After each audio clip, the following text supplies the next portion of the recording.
أعوذ بالله من الشيطان الرجيم بسم الله الرحمن الرحيم الحمد لله نحمده ونستعينه ونستغفره ونؤمن به ونتوكل عليه ونعوذ بالله من شرور أنفسنا ومن سيئات أعمالنا من يهده الله فلا مضل له ومن يضلله فلا هادي له ونشهد أن لا إله إلا الله وحده لا شريك له ونشهد أن سيدنا وسندنا وحبيبنا ونبينا ومولانا محمدا عبده ورسوله وصلى الله تعالى على خير خلقه محمد وعلى آله وأصحابه أجمعين أما بعد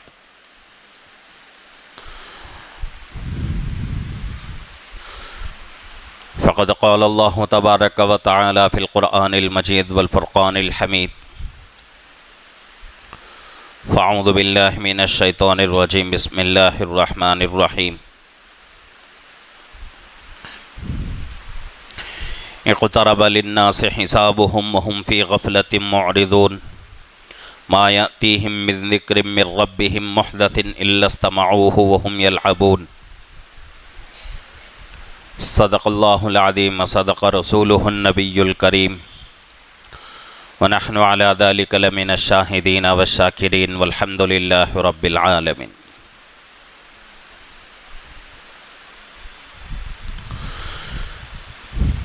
محترم معزز بزرگ اور عزیز دوستو،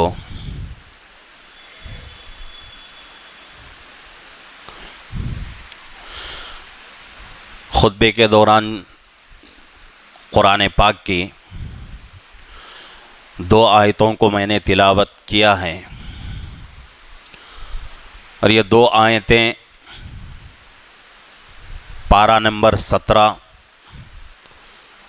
اور سورہ انبیاء کی شروع کی آیتیں ہیں، آیت نمبر 1 آیت نمبر 2۔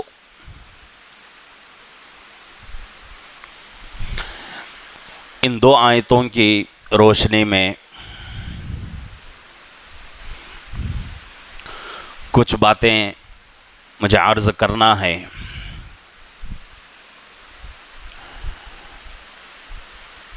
اور ایک حدیث خصوصاً عرض کرنا ہے، بیان کرنا ہے، جس میں اللہ کے نبی پاک صلی اللہ علیہ وسلم نے قیامت تک ہونے والے فتنوں کے بارے میں پیشین گوئی فرمائی ہے۔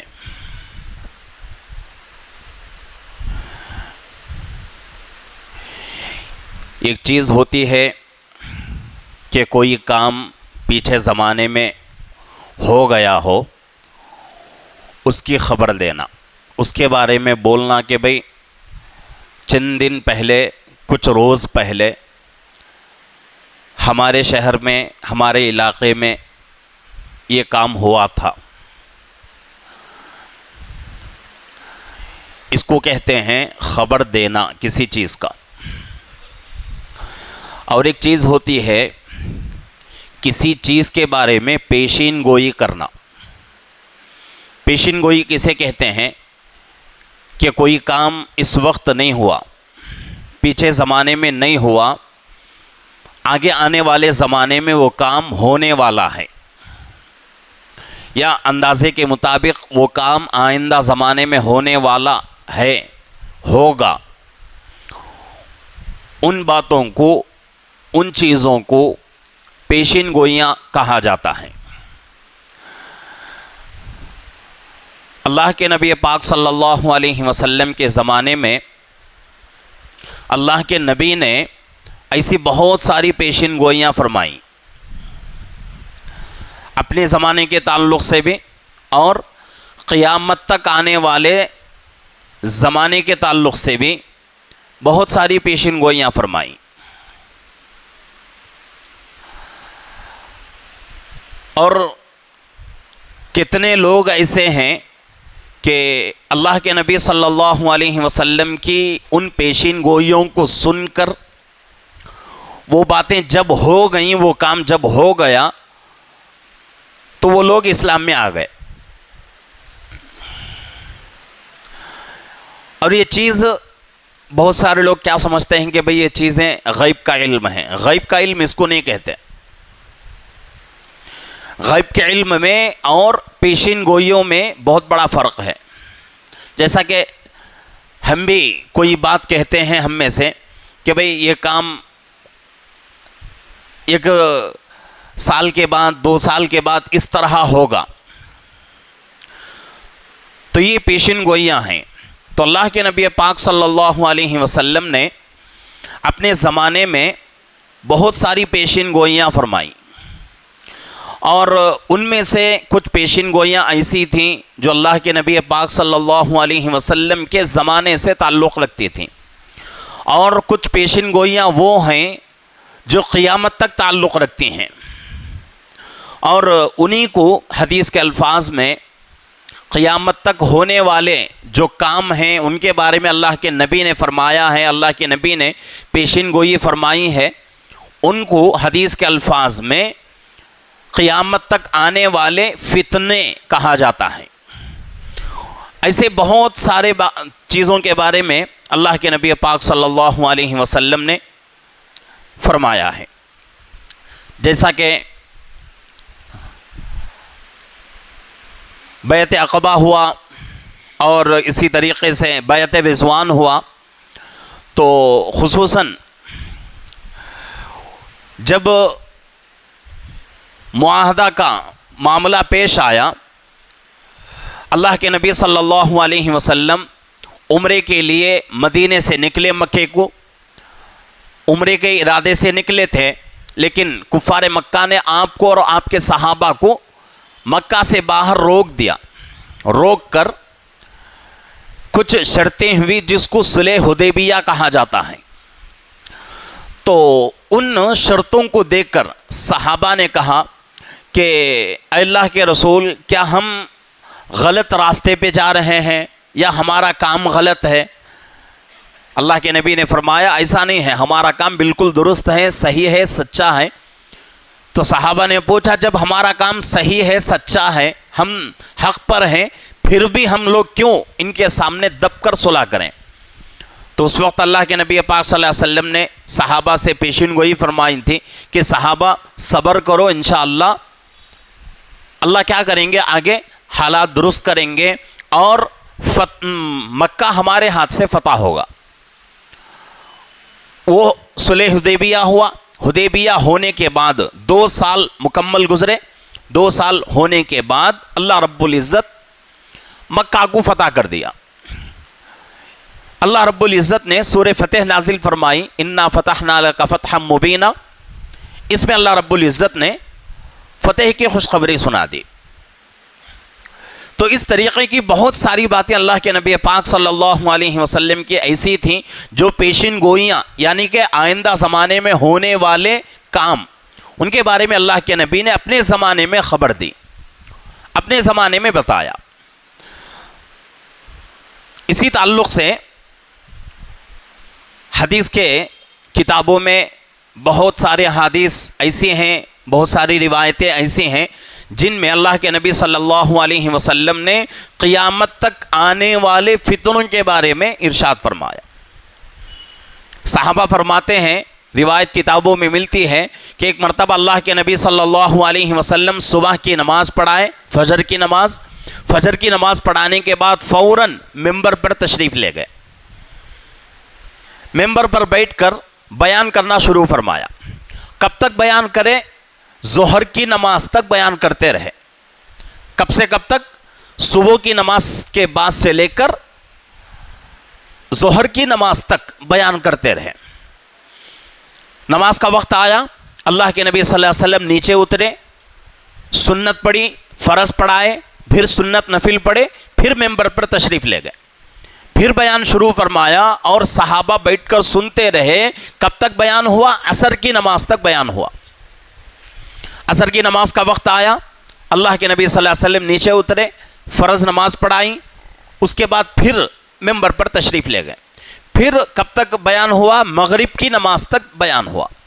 تو مطلب یہ ہوا کہ اللہ کے نبی صلی اللہ علیہ وسلم صبح کی نماز پڑھا کر ممبر پر بیٹھے بیان کرنے کے لیے، صرف نماز کے لیے نیچے اترے، نماز پڑھے، سنت نفل پڑھی، پھر تشریف لے گئے ممبر پر بیٹھ کر پھر بیان کرنا شروع کر دیا۔ اس طریقے سے پورا دن بیان کرتے رہے، صرف نماز کے لیے نیچے اترتے رہے، نماز پڑھتے رہے، پھر ممبر پر بیٹھ کر بیان کرتے رہے۔ اور صحابہ بھی بڑے اطمینان کے ساتھ بیٹھ کر بیان سنتے تھے۔ تو صحابہ فرماتے ہیں کہ اس درمیان میں اللہ کے نبی صلی اللہ علیہ وسلم نے قیامت تک آنے والے ہر چھوٹے فتنے، ہر بڑے فتنے کے بارے میں اللہ کے نبی نے ارشاد فرما دیا۔ اور صحابہ فرماتے ہیں کہ قیامت تک آنے والے فتنوں کے بارے میں سب سے زیادہ علم صحابہ میں اس صحابی کو تھا جو صحابی اس دن مکمل بیٹھ کر جتنا غور سے اللہ کے نبی کا بیان سنا، وہ اس صحابی کے پاس قیامت تک آنے والے فتنوں کے بارے میں سب سے زیادہ علم تھا۔ اب چونکہ صحابہ کی مقدس جماعت ہے، صحابہ کے بارے میں ہم یہ سوچ نہیں سکتے کہ بھئی صحابہ ہمارے اور تمہارے جیسے ہوں گے۔ بیان ہو رہا ہے، کچھ دیر سو رہے ہیں، کچھ دیر جاگ رہے ہیں، اور ادھر ادھر کا خیال ہمارے دلوں میں آتا ہے۔ یہ ہماری حالت ہے، صحابہ کی حالت ایسے نہیں۔ اللہ کے نبی بیان کرتے تھے، گھنٹے گھنٹے بیان ہوتا تھا، لیکن صحابہ اٹھتے نہیں تھے اور مجلس سے جاتے بھی نہیں تھے۔ ابھی میں نے حدیث سنائی آپ کو، صبح کی نماز پڑھ کر بیان کرنے کے لیے ممبر پر بیٹھے، ظہر کی نماز کا وقت آیا، ظہر کی نماز پڑھے، پھر ممبر پر بیٹھے، عصر کی نماز کا وقت آیا، عصر کی نماز کے لیے نیچے اترے، نماز پڑھے، پھر ممبر پر بیٹھے، مغرب کا وقت آیا۔ پورا دن اللہ کے نبی بیان کرتے رہے، صحابہ بیان سنتے رہے۔ تو اللہ کے نبی صلی اللہ علیہ وسلم نے اپنے زمانے میں قیامت تک آنے والے ہر چھوٹے فتنے اور ہر بڑے فتنے کے بارے میں اپنے زمانے میں پیشین گوئی فرمائی ہے کہ بھئی اس زمانے میں یہ بات پیش آئے گی، یہ زمانے میں یہ بات ہوگی، یہ زمانے میں یہ کام ہوگا۔ اسی طریقے سے ایک روایت ہم کو کتابوں میں ملتی ہے، اصل میں مجھے وہی حدیث سنانا ہے، کہ حضرت عبداللہ ابن مسعود رضی اللہ عنہ حدیث کے راوی ہیں، فرماتے ہیں کہ اللہ کے نبی پاک صلی اللہ علیہ وسلم سے میں نے سوال کیا کہ اللہ کے نبی قیامت کی علامتیں کیا ہیں؟ اللہ کے نبی صلی اللہ علیہ وسلم نے فرمایا کہ ابن مسعود، قیامت کی بہت ساری نشانیاں، بہت ساری علامتیں ہیں، اتنی ساری علامتیں ہیں، اتنی ساری نشانیاں ہیں، ان کو شمار نہیں کر سکتے۔ لیکن پھر بھی اللہ کے نبی فرماتے ہیں کہ بہت ساری نشانیاں ہیں، بہت ساری علامتیں ہیں، اس میں سے سب سے پہلی علامت کیا ہے کہ اولاد والدین کے لیے رحمت نہیں بلکہ زحمت بن جائے گی۔ اللہ نے قرآن میں کیا فرمایا؟ المال والبنون زینت الحیات الدنیا، مال اور اولاد انسان کی دنیا کی زینت کا ذریعہ ہے، دنیا کی زندگی کا بہترین تحفہ ہے مال اور اولاد۔ لیکن اللہ کے نبی فرماتے ہیں کہ ایک زمانہ ایسا آئے گا، اس زمانے میں بچے اپنے ماں باپ کے لیے پریشانی کا ذریعہ بن جائیں گے، بچوں کی وجہ سے ماں باپ پریشان ہو جائیں گے، بچوں کی وجہ سے ماں باپ تکلیفیں اٹھائیں گے، بچوں کی وجہ سے ماں باپ جائز ناجائز حلال حرام کا کوئی تمیز نہیں کریں گے۔ حالانکہ بچے اللہ کی رحمت ہیں، لیکن اللہ کے نبی فرماتے ہیں کہ قیامت کے قریب زمانہ آئے گا، کیسا رہے گا زمانہ کہ وہ بچے اپنے ماں باپ کے لیے زحمت بن جائیں گے، پریشانی کا اور مصیبت کا ذریعہ بن جائیں گے۔ اگر ہم اس زمانے کو سوچیں گے تو اللہ کے نبی نے آج سے 1450 سال پہلے جو بات ارشاد فرمائی ہے، وہ بات آج کے زمانے میں پوری ہو رہی ہے۔ آج کتنے بچے ایسے ہیں جو اپنے ماں باپ کے لیے پریشانی کا ذریعہ بن رہے ہیں، کتنے بچے ایسے ہیں جو اپنے ماں باپ کے لیے تکلیف کا ذریعہ بن رہے ہیں۔ بچوں کی وجہ سے ماں باپ پریشان ہیں، بچوں کی وجہ سے ماں باپ قرضوں میں ڈوب رہے ہیں، بچوں کی وجہ سے ماں باپ کو ایسی بیماریاں آ رہی ہیں، اس کا کوئی علاج نہیں۔ بچوں کی وجہ سے ماں باپ دن رات ٹینشن میں رہتے ہیں. بچوں کی وجہ سے ایسی پریشانیاں آ رہی ہیں کہ انسان بول بھی نہیں سکتا. ایسی پریشانیاں بچوں کی وجہ سے ہو رہی ہیں، اور یہ قیامت کی علامتوں میں سے سب سے پہلی علامت ہے. حضرت عبداللہ بن مسعود رضی اللہ عنہ سوال کرنے پر اللہ کے نبی فرماتے ہیں کہ قیامت کی علامتیں بہت ساری ہیں، اس میں سے سب سے پہلی علامت یہ ہے کہ بچے اپنے ماں باپ کے لیے پریشانی کا ذریعہ بنیں گے، مصیبت کا ذریعہ بنیں گے، تکلیفوں کا ذریعہ بنیں گے. اور اس کے ساتھ ساتھ دوسری بات اللہ کے نبی نے فرمایا، بارش ہوتی رہے گی لیکن گرمی بڑھتی رہے گی. بارش ہوتی رہے گی لیکن گرمی بھی ویسے ہی بڑھتی رہے گی.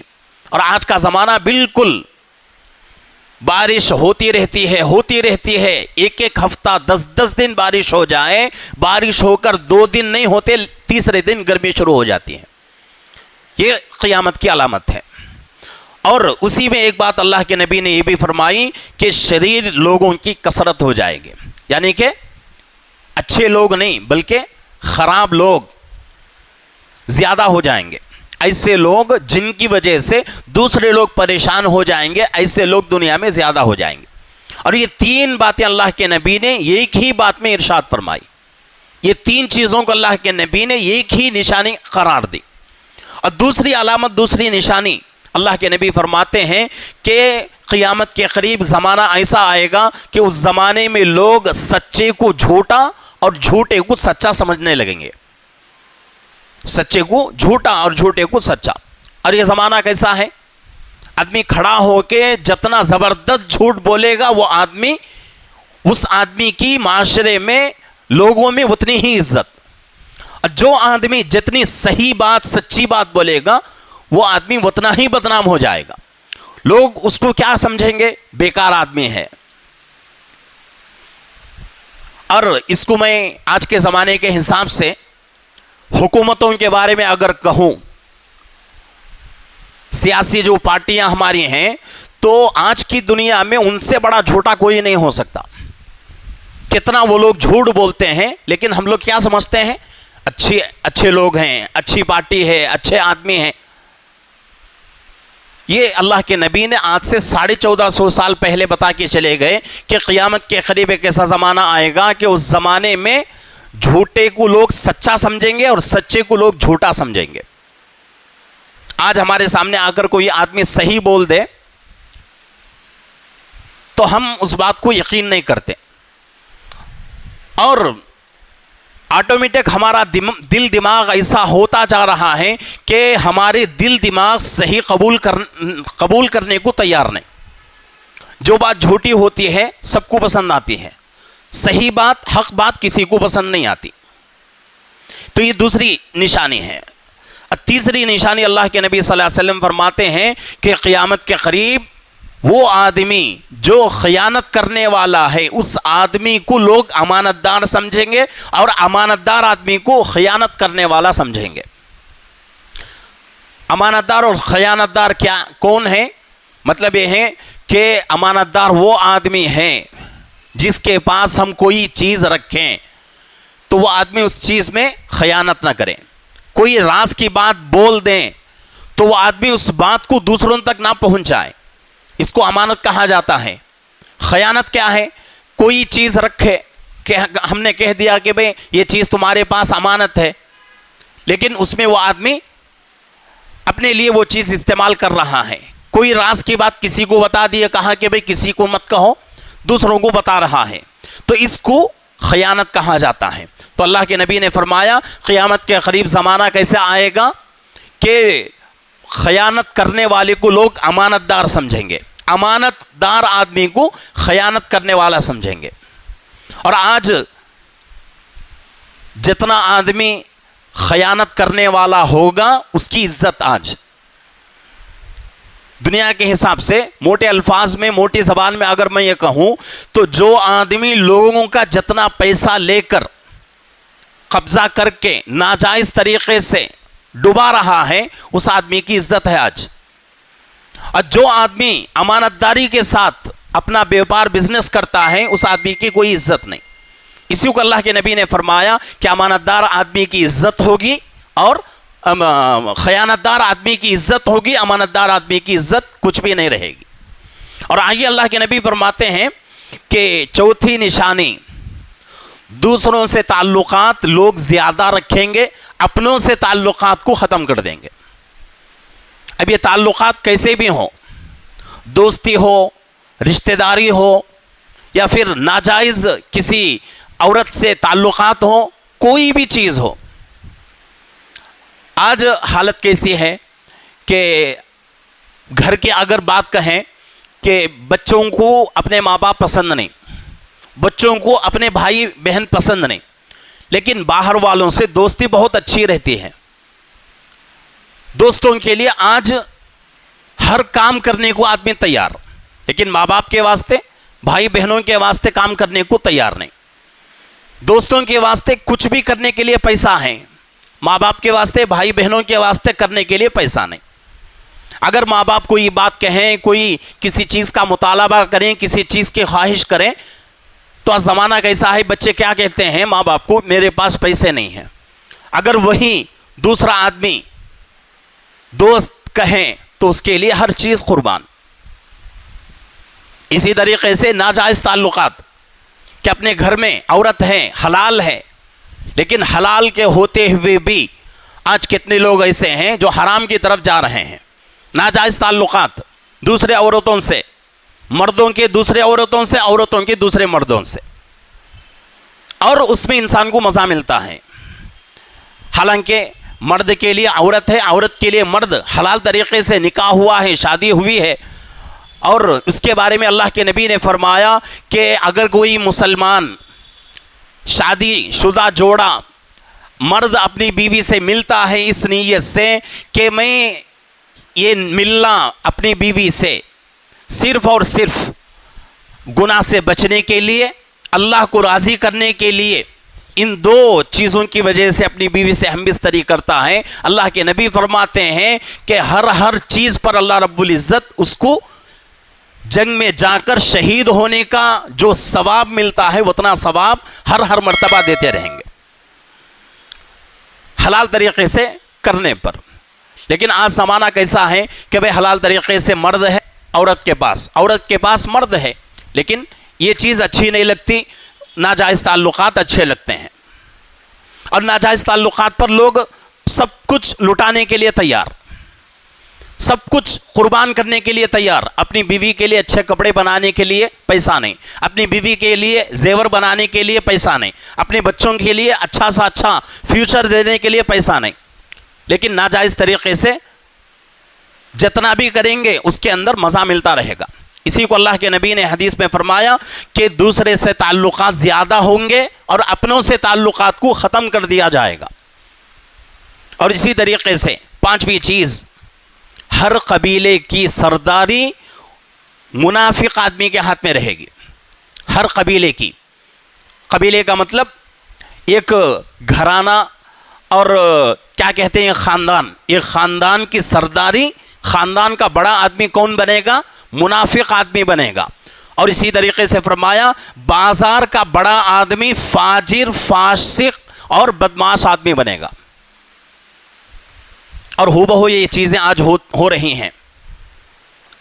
اور آج وہ آدمی جو اللہ سے ڈرنے والا ہے, امانت دار آدمی ہے, جس کے اندر اللہ کا خوف ہے, اللہ کا ڈر ہے, وہ آدمی اپنے آپ کو بڑا بنانا نہیں چاہتا. سردار چاہے وہ خاندان کا بڑا بننا ہو یا پھر کسی بازار کا بڑا بننا ہو یا کسی جو ہے علاقے کو بڑا بننا ہو, کسی کمیٹی کا بڑا بننا ہو, تو وہ آدمی سامنے آتا ہے جو فاجر اور گنہگار ہوتا ہے, بدمعاش ہوتا ہے. اور یہ میری باتیں نہیں, اللہ کے نبی پاک صلی اللہ علیہ وسلم کی زبان مبارک سے نکلی ہوئی باتیں ہیں. اللہ کے نبی نے آج سے 1450 سال پہلے بتا کے چلے گئے.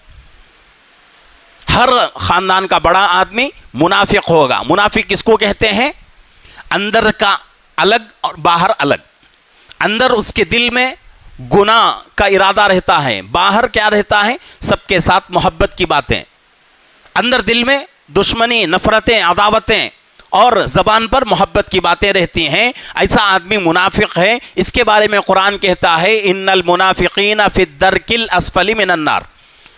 5ویں پارے کے آخری صفحے کی آیت مبارکہ ہے کہ منافق آدمی قیامت کے دن جہنم کے سب سے نیچے حصے میں رہے گا، سب سے نیچے حصے میں، اور سب سے زیادہ عذاب قیامت کے دن منافق کو ہوگا۔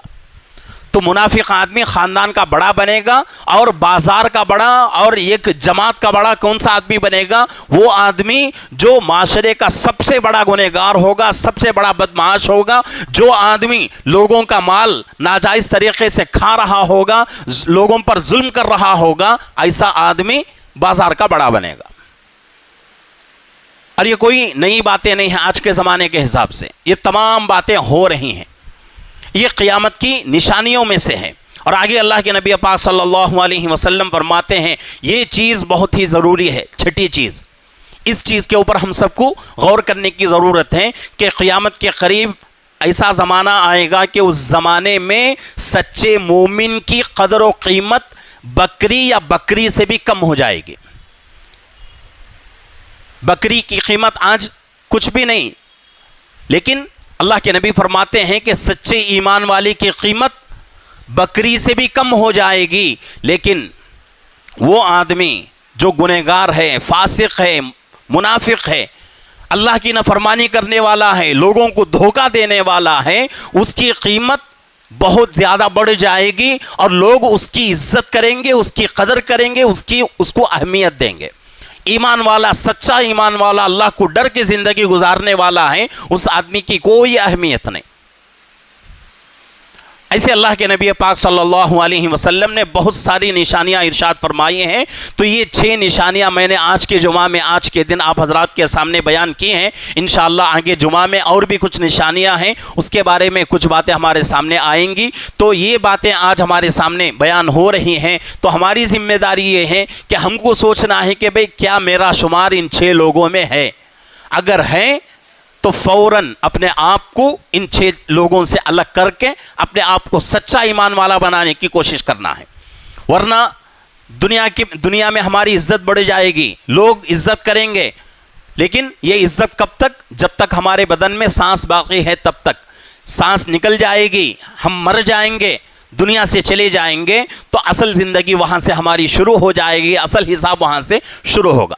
تو اس لیے یہ 6 میں نے آج یہ 6 باتیں عرض کی ہیں، ان 6 باتوں کے بارے میں سوچنے کی ضرورت ہے کہ بھئی یہ 6 برائیاں میرے اندر ہیں، اگر ہیں واقعتاً تو ان کو نکالنے کی کوشش کریں، نہیں ہیں یہ 6 برائیاں، اللہ کا شکر ادا کریں، اللہ سے نیک توفیق کی دعا کریں کہ اے اللہ یہ 6 نشانیاں میرے اندر نہیں ہیں، اور جب تک میری زندگی باقی ہے تب تک مجھے سچا پکا مسلمان بنا کے زندگی گزارنے کی توفیق دے۔ اللہ سے نیک توفیق کی دعا کریں، انشاءاللہ اللہ سے امید ہے کہ اللہ رب العزت ہم تمام کو نیک توفیق دیں گے۔ اللہ رب العزت سے دعا ہے کہ اللہ رب العزت ہم تمام کو صحیح زندگی گزارنے کی، اللہ کی فرما برداری والی زندگی گزارنے کی، گناہوں سے بچنے کی اللہ ہم سب کو توفیق فرمائے۔ آمین وآخر دعوانا الحمدللہ رب العالمین۔